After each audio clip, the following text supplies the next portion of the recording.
Welcome back to the Pre-Vetted podcast, where we spotlight extraordinary people and remarkable talent reshaping our world. Today, we are joined by Saranyaa Parthikumar. Is that correct? That's correct. Yes. Saranyaa Parthikumar, a product leader working at the intersection of product management and AI. We'll talk about her journey into product and what she's learning as AI changes how products are built, and the practical habits she uses to shift value without losing the human side of the work. Saranyaa, welcome to the show. Thank you, Federico. Thanks for having me. So let's start talking about how did you move from lead business analyst to product manager? Yeah, my journey had multiple different hops. After my undergraduation, I worked as a Java developer, and then I went on to do my MBA and switched into the business side of things. And this lead business analyst was a culmination where I could use both my business skills as well as the technical skills. And when I was a business analyst, that was the time when product management was like a new career option that was coming up. And it was very clear to me that product managers make the call on behalf of the customers. So they needed somebody with the business sense, but also who understands technology and can talk to the technical teams in their language. So that is what prompted me. And initially, it was an internal move. I spoke to the same company. I spoke to the managers. I told them, hey, I'm interested in exploring. So if there are opportunities where you'll be looking for a junior product manager, why don't you consider me in? And I got a couple of projects where I was able to represent the product manager role. And once that was done, I was very confident in the skills that I acquired. I was able to showcase my experience, and it helped me jump into a role with a product manager title. Amazing. And how did your background influence the kind of problems you want to solve as a product manager? Definitely, we shine where we are more comfortable. So in my experience, I've predominantly worked on products that are either B2C or where there is a large data component involved. So data platforms or like a growth product manager role where you're consistently looking at data and then making iterative experiments. B2C products where you need to pour into the research report, look at segmentation information, look at A/B test results. So wherever there is a combination of technology and numbers, I think that is where I shine. So predominantly, those are the different types of products and challenges I work on, either enriching the experience, redesigning something new, looking at the data, creating global platforms, big data and millions of data sets. That's how I've charted my path. Very interesting. And what was the biggest change in how you worked? Before and after a product manager, I think mostly once you become a product manager, you kind of lose control of your calendar and schedule. So that was one big change. I don't know, like you've been an engineer, you've been a PM and a CEO, so maybe you can appreciate it better. So when you are an engineer, you are in meetings either to understand the requirement or in meetings where you divide up the task. But as a product manager, you need to be everywhere. Any context is golden. So you need to attend multiple meetings, and you are also influencing a lot of different cross-functional stakeholders. So you need to influence design, you need to influence research, you need to influence engineering. You need to influence different verticals inside the organization. You need to influence marketing. There are constant context change. So in one meeting, you're talking with a designer. In the next meeting, you're talking with your go-to-market partner. And then the second one is you are expected to be in all of the meetings to help the team march as one unit. So you lose control of your schedule. So I think that was the biggest change, where you have authority, but at the same time, you have tons of responsibilities as well. Interesting. Yes, because now you have to interact with so many different people, and you have to influence everybody to get consensus on what you're going to build next, right? Both consensus and also transparent communication, right? You become that middleman or that peg which is percolating information in all directions so that the entire unit is marching in one direction. Right. Amazing. And what problem do you most enjoy solving as a product manager? It varies in the life cycle of a product. If you look at it initially, the 0 to 1, they say, oh, go find a problem for the customer that the customer doesn't even know exists. And then, is this problem big enough so that you can have a considerable market share? And then as the product launches and is stable, then you are like, oh, this is the cash cow, make sure the engagement doesn't fall. And then in the late stage of a product, you're thinking, how do I pivot this product? Yeah, I've kind of seen all of the products, but I've predominantly worked in 0 to 1 and then the stable phase. 0 to 1, it is very interesting because there is a lot of ambiguity initially, and you are kind of this detective who takes that one sentence question, and then you are supposed to look for clues and trying to pitch in like what happens and come up with a story or a narrative. I think 0 to 1 products are similar. So you get like an ambiguous problem, and then you put on your detective hat. You try to collect information, you try to collect evidence, you try to do a role play, which is nothing but prototyping or doing an MLP. And then you try to come up with the 360 story as to what is the strategy, what is, like the market share, what is the business angle there. And then you marshal the troops for execution. So I think I love it the most. Right, right. That's amazing. So how do you explain good product management? Yeah. So in my mind, product management as a profession has been around for maybe 25 years. And I tried to find the history. Whatever I gathered was initially product managers used to be in the consumer marketing companies. So think Procter & Gamble or like Unilever, Coca-Cola, Pepsi, those kind of companies where product meant a physical product. Like you could be a product manager for Lay's or you could be a product manager for Pepsi. And then you are thinking about that product in entirety, like how do I market this? How do I stock it? How do I anticipate what is the number of units that need to be produced? How do I make sure people still like the taste? How do I make sure what are the different flavors to produce? And from marketing, kind of it seems to have hopped on to technology. So very similar as a good product manager, you need to put yourself in the user's shoes. You are like, okay, if I am using this product, if I am a user of this product, what are the challenges it is solving for me? So, for example, now in Alexa, we say, hey, Alexa should be the world's best personal assistant. So, if I am the consumer, what will my personal assistant do? What are the pain points that I'm facing when I don't have a personal assistant? What are the pain points I'm facing by using like scheduling tools or something else that doesn't understand me? How much time am I spending there? What will be my biggest unlock? So, think from the customer's shoes or the user's shoes, and then you translate it into what can the technology solve for you. So that is how I define good product management. Start with the customer first and then translate it into technology so that at the end you get something that is achievable and something that you can define to your cross-functional teams. Right. Interesting. And when did AI become part of your product work in a serious way?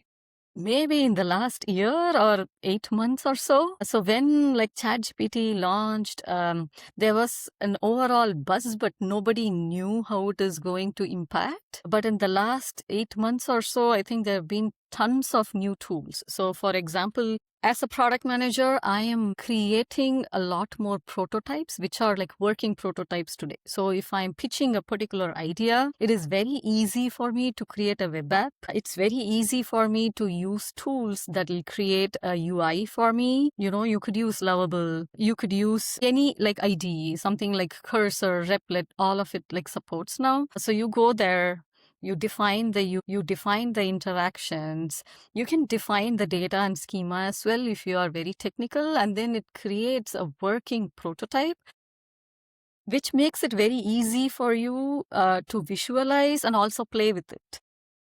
So I think in the last 8 months or so, for every product idea that I pitch, before I write the strategy document, before I write the BRD, before I write the use flow document, I am creating these prototypes using the Gen AI tools. And then I'm using that to dictate how my thinking as well as how my requirements capturing process happens. And it's been very effective in the sense when you are when you are visualizing a product, typically all of these requirement documents, they are very lengthy and elaborate because you are thinking about like each aspect of the product. And sometimes for people who are reading it, it is difficult to connect line number 1 and line number 10. But when I create this prototype, it is very easy for an engineer who's working or for a designer who needs to come up with a UI to understand what was my thinking in terms of the interaction or the capabilities of this product. And then they question, they add their insights, they add their nuances, and it is definitely increasing the velocity with which the team operates. So we are getting feedback early, we are getting a full visual solution, we are able to increase the velocity of the team, and we are able to create like crisp documentation because we know what we are focusing on. So I think it's been going great till now. Right.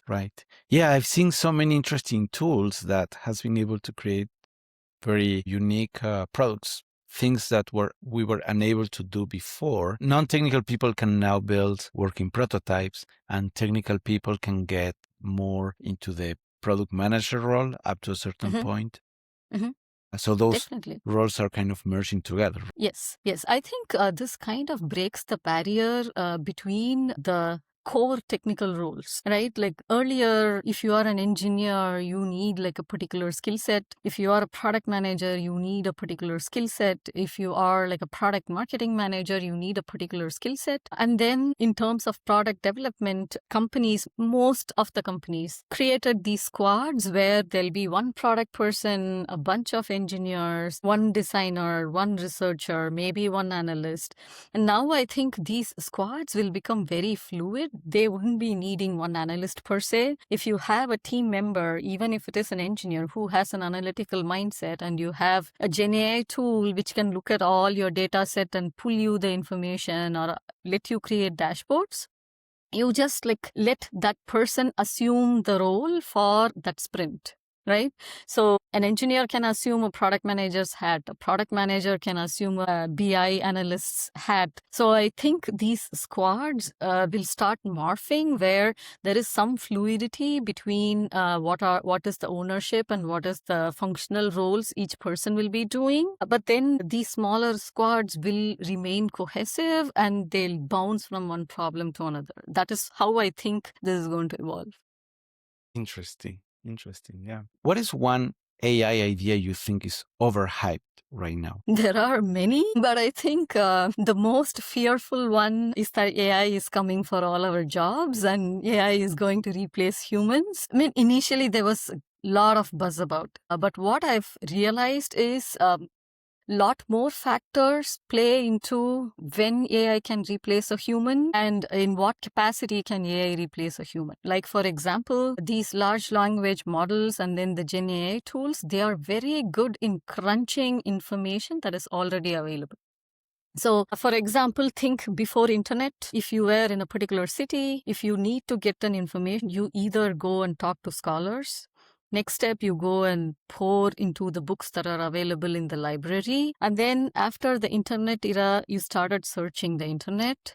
And then after the internet boom, internet became more than whatever the scholar can give you. Right? Like I'm going and asking this researcher or like PhD some information, and then the internet can give me information of 10 people. That is how the internet evolution worked. And now with LLMs, I think LLM can give you the information of 100 PhDs. But then it can only give information that is already present for like out of the box thinking, for some of the things that require decision making with creativity. I'm not talking about generating a video or generating an ad campaign, but think where a creative decisioning is needed. For example, a child is crying and then a mother can come up with 10 different games to pacify the child. So similarly, will an LLM come up with 10 different things? Probably not. So I think there are limitations. The full Gen AI hasn't been achieved yet, where the AI is an independent entity. It is thinking for itself and then it can help you out. The costs are exorbitant. And I don't know if Even if we achieve it outside of the research capability, if it will be available for common use. So going with this, I think the most overhyped is AI will replace humans. I think it can replace a lot of laborious tasks, a lot of manual intensive efforts. Automation, it is going to be great for automation, but I don't think it can replace the human yet. We will still need humans in the loop, and we will still rely on humans for the out-of-the-box thinking and directing the LLMs, like prompting the LLMs, giving it guardrails, directing the LLMs. I think humans will still be needed. So this seems like a pivot where a new technology is disrupting how the human society evolves, but it doesn't look like a risk where it is going to eliminate the humans. Right. Yeah, I think that this idea of AI is taking people's jobs is an exaggeration. I do think that with every revolution, there's going to be, some jobs are going to get lost or become obsolete, but those people would need to adapt and learn new skills, right? But that's a very specific subset jobs, right? The other jobs are going to be requiring the use of the knowledge of AI, right? So I think that a product owner, a product manager, knowing AI is going to replace a product owner that doesn't. That is true. And I think that'll be true for all functions, right? An engineer who knows how to use these AI tools and increase the velocity of product making will be preferred over someone who doesn't. A product manager who knows how to work with AI will be preferred over someone who doesn't. But I think upskilling will also not be too much of a complicated task. Yes, it will require some kind of upskilling, but I think it is possible. Yeah, and then the other thing is that AI doesn't know how to abstract or understand problems. It can, as you said, this can process a lot of data. Maybe it's better at looking patterns that we don't see, but then it is our job it is still on the human side to understand and give it direction, right? Definitely. Yes. I think it's great at automation, but then it cannot determine what should be done next, right? Like, for example, you give it a complicated problem, it still struggles. So we'll see. So how has AI changed what you expect from engineers, designers, and also your peers? Overall, I think the greatest change in expectation has been the speed of delivery. So earlier, if there is an engineer and you will be like costing a particular change with them, and then you will be like, oh, what is the level of effort? When can we get this? And is it going to impact? Same with design, we'll be like, okay, this is the interaction. Now, like, do you need 2 weeks to get back to me with an initial draft of the design specification? But now people are like, okay, I've told you all this, record this. Here is the AI summary of the meeting.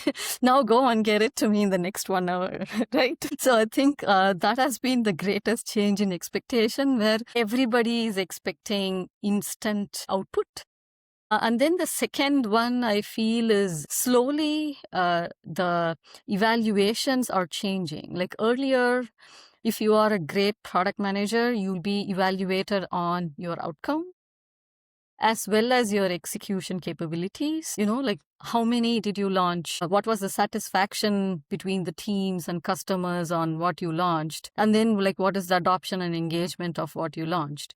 But now I think it will be mostly on the outcome. So what did you do? How much did you launch? Because people assume that there are no blockers for the execution and you have like infinite resources at your disposal because AI can do infinite things. So that is the expectation. So they are like, oh, did you achieve more with limited resources? That conversation has changed into what did you achieve? No one is talking about the limitation of resources. So I think the speed of delivery, definitely everybody is expecting it to become much, much faster.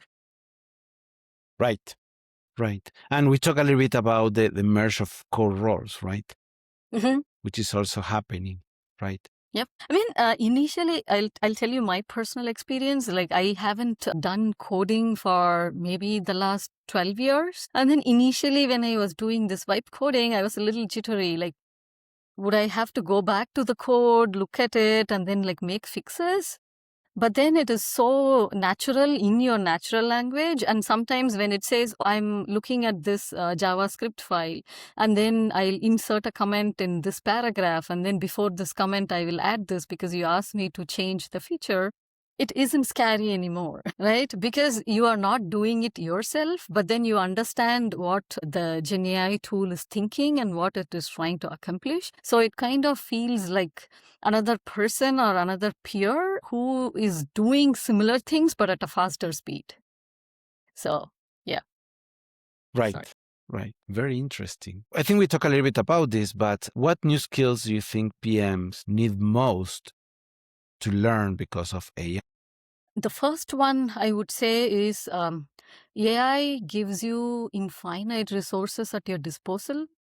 So PMs need to be very, very strong in prioritizing what are the biggest pain points they need to go after. And then the second one, I think, is it is very dynamic in how it behaves for every scenario. So you need to have rigorous testing to understand if like ethically, and then like safety aspects of it, the factual aspects of it, like if it is not hallucinating, it is giving you the correct answer. So you need to do like a very, very rigorous testing to understand if the product meets your requirements. So I think these are the biggest changes.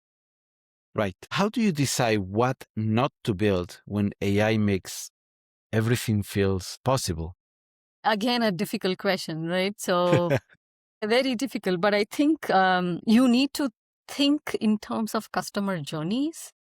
So like I mentioned, put yourself in the shoes of the customer and then see if it makes sense. Like, for example, we can create automation tools that will probably generate image every day, like a good morning message every day that you can blast in your social media apps, versus a productivity where it is summarizing what are your important emails, what are your important messages, so that in the morning you are not like frantically checking your phone for 30 minutes, figuring out what did I miss in the world.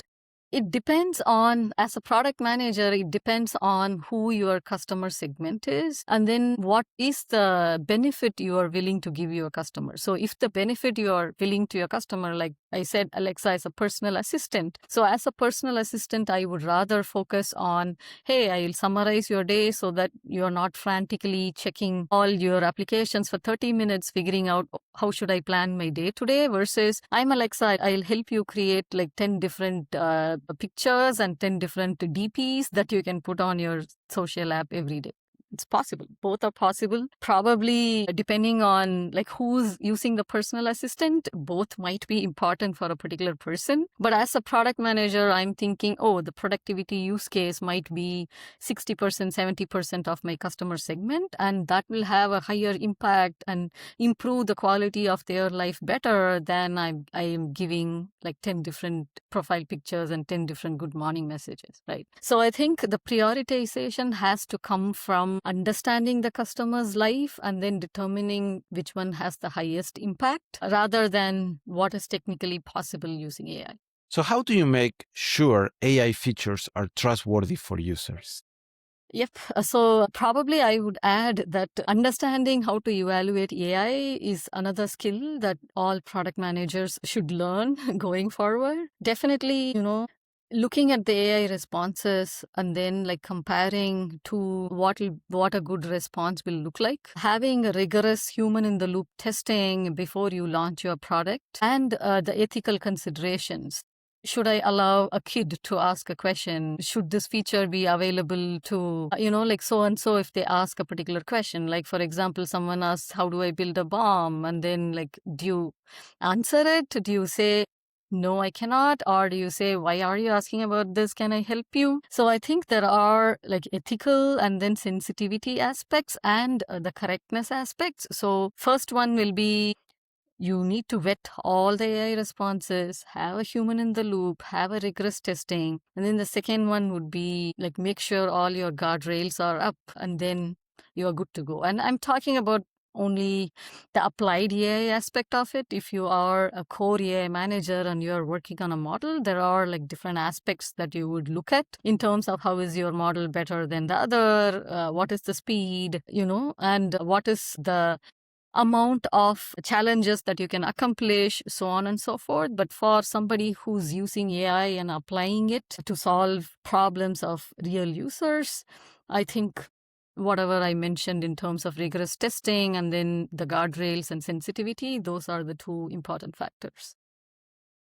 Right. Yeah. At the end of the day, that's why we keep circling around the importance of the humans, right? Because it's the human criteria, the one that is going to set the tone of whatever we're going to build, right? Absolutely. What metrics matter most to you when launching an AI feature? I think the primary one is trust. If I compare it to Alexa, a lot of the time people are like, hey, like, is Alexa, secretly recording my conversations? And sometimes, you don't realize what is the context window for, what is the memory in which all these context is stored by the AI. Like, for example, I would have asked AI about Super Bowl, like 2 months back. Oh, is Super Bowl happening in California this year? And then I might have forgotten all about it. And when I ask Alexa about what is happening with Super Bowl, Alexa might combine it with whatever I asked it 2 months back and say, oh, by the way, you asked me if it is happening in California. We spoke about it, and then this is this. And I wonder, was Alexa like listening to all the conversations I have with my family? How did Alexa know about this, right? Like, our short AI memory is long. So I think the main factor for any AI feature is trust. The humans feel, there isn't enough disclosure. This AI is doing things that it did not tell me it is going to do, or they feel threatened. They'll stop using the product, or, for the whole industry itself, it'll go into a wrong turn. So getting customer trust will be the most important metric I will look at for any AI feature. Right. Right. Very interesting. What advice would you give to someone trying to start a product management career today, especially, how AI is changing this role?